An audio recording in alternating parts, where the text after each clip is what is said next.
من ابتلي بأقارب عندهم انحراف، عندهم بدع، فإنه ينبغي عليه أن يدعوهم إلى السنة، وأن يبين لهم السنة، وأن يكشف لهم زيف تلك البدع، وأن يبين لهم شرها، وأن يحذرهم منها. فهذا من أعظم حقوق الأقارب عليك، أن تسعى في إنقاذهم من هذا الشر. ثم بعد ذلك يأتي أمر معاملتهم، والمتقرر عند أهل السنة والجماعة أن الإنسان يحذر من مجالسة أهل البدع ولا يرضى بذلك، وإذا كان قامت المصلحة الشرعية على هجرهم والابتعاد عنهم فإنه يهجرهم. والمصلحة الشرعية يا إخوة أنواع، منها أن تقوم مصلحته هو، لأنهم دعاة ودائما كلما جاءهم يتكلمون في هذه البدعة ويسفهون أهل السنة، فيخاف على قلبه وعلى نفسه. ومنها مصلحة الشخص نفسه، لو أنك علمت أنك إن هجرته وابتعدت عنه سيبتعد عن هذه البدعة. ومنها مصلحة المسلمين، أن يتنبه المسلمون إلى أن هذه بدعة، ويخشى أنك لو لم تهجرهم لاغتر المسلمون بهذه البدعة وظنوا أنها شيء طيب، وقالوا لو كانت هذه يعني سيئة لابتعد عنهم فلان. ومنها مصلحة إعزاز السنة. السنة أغلى عندنا من أعمارنا فضلا عن غيرنا، فمصلحة إعزاز السنة مصلحة معتبرة شرعا عند السلف. ولذلك يا إخوة بعض السلف لما تكلموا عن مسألة لبس الخف، هل الأفضل أن يلبس الخف ويمسح عليه أو الأفضل أن يغسل رجليه؟ ذكر بعض السلف أنه إذا كان في بلد فيه مبتدع لا يرون مسح الخف أن الأفضل أن يلبس الخف ويمسح عليه، إعزازا للسنة وإظهارا للسنة، طبعا ما لم يخف على نفسه خوفا ظاهرا. هذه المصالح الأربعة يا إخوة ما نشترط اجتماعها، قد توجد واحدة منها فيقتضي هذا الهجر. أما إذا انتفت المصالح الشرعية فيعاملهم بالإحسان ويدعوهم إلى السنة وينكر ما يفعلون. Then the Shaykh Hafidahullah, he said the one who has been put to trial in that he has relatives who have some deviation and bid'ah innovations, then we say that it's necessary that he calls them to Allah subhanahu wa ta'ala and he clarifies to them the sunnah and he exposes the evil of bid'ah and he clarifies to them the evil of bid'ah and he warns them from this innovation. And this is from the greatest of rights that a relative has upon you, that you strive in saving him from evil. Then in terms of dealing with him, then it's firmly established with the Ahl Sunnah wal Jama'ah that it is not permissible to sit with the people of innovations, and he should not be pleased with this. And if there is a maslaha shar'iyya, that there is an overriding shar'i benefit in boycotting them, then he boycotts them.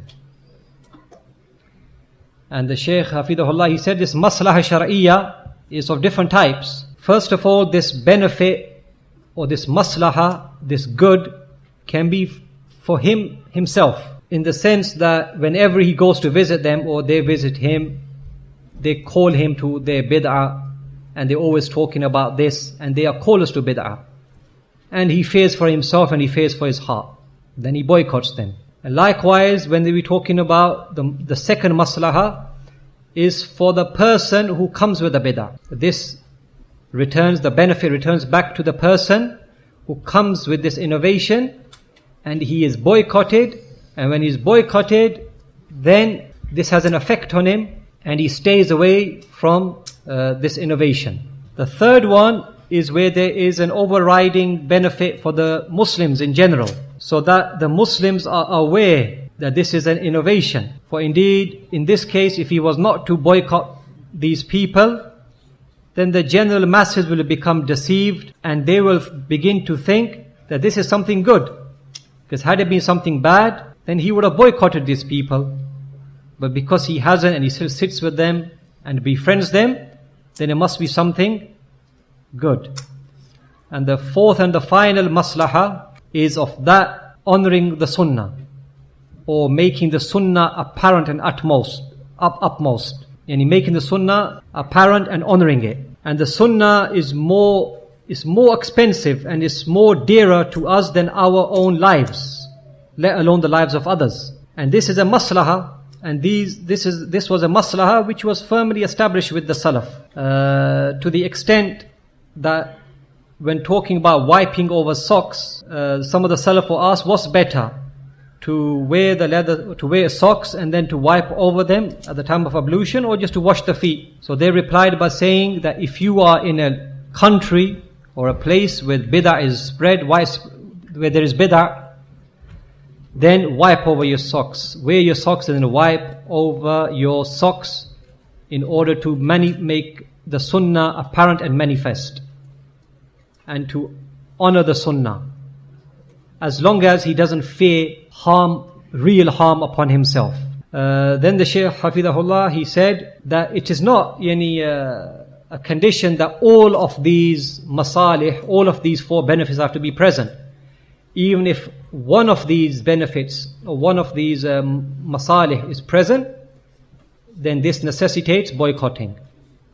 However, if all of these are not present, then you deal with him with kindness, and you call him to the sunnah, and you make inkar of the actions that he is doing. ويجب أن نلحظ هنا أيها الإخوة ملحظا فقهيا، وهو أن كل فعل نفعله يشترط أن لا يترتب على فعله مفسدة أعظم من مفسدة تركه. فإذا كان يترتب عليه مفسدة أعظم فإنه يرتكب أخف المفسدتين. فإذا كان الإنسان بين مفسدتين فيجب أن ينظر أيهما الأخف فيرتكب الأخف.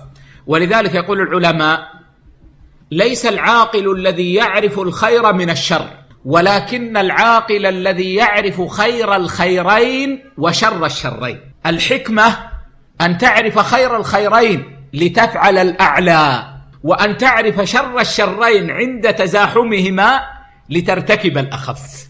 فهذا يجب أن نلحظه في جميع أعمالنا. Then the Shaykh Hafidahullah want to bring to our attention a very important point related to fiqh.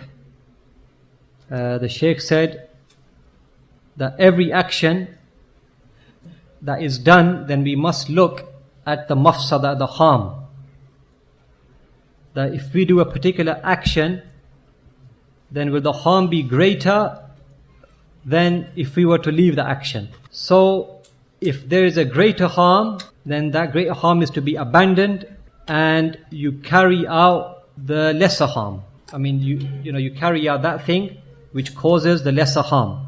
And the Shaykh Hafidahullah mentioned, there are some of the scholars, they have mentioned that the wise person, he is not the one who knows the good from the bad, but rather he is the one who knows the better thing out of two things that are good, and the more evil things out of two things that are evil. And this is hikmah, this is wisdom, that you know the better thing out of two good ones, so that you do the one that is better, and likewise you know the more evil one out of two acts that are evil, so that you commit or carry out the one that is lesser in harm.